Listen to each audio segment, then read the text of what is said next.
দেখুন, অভিষেক বন্দ্যোপাধ্যায় কি বললেন তাই নিয়ে খুব বেশি মাথা ব্যথা করার কারণ আছে বলে মনে হয় না।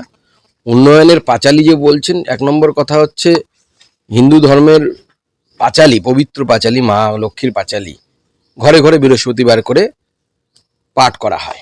আমিও ছোটবেলায় যেদিন মা পুজো করতে পারতেন না, আমি করতাম এবং আমি পাঠ করতাম। সেই পাঁচালীকে যেভাবে তৃণমূল চুরির পাঁচালীতে রূপান্তরিত করেছে, এটা তো উন্নয়নের পাঁচালী নয়, চুরির পাঁচালী। ওই যে কথাগুলো বলা হচ্ছে, ওখানে তৃণমূল নেতারা কত কোথায় কাটমানি খেয়েছে, গ্রামের লোককে জিজ্ঞেস করুন, সবাই বলে দেবে যে এই নেতা এত নিয়েছে, ওই নেতা এত নিয়েছে, ওই নেতা পায়খানা খেয়েছে, ওই নেতা বাড়ি খেয়েছে, সর্বভোগ তৃণমূল সমস্ত কিছু খেয়েছে।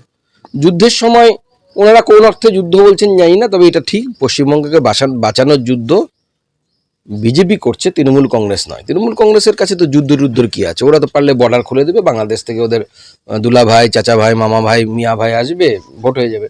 ওদের ক্ষমতায় থাকা দিয়ে কাজ। ওদের তো দেশের কি হলো না হলো নিয়ে দেখে লাভ নেই।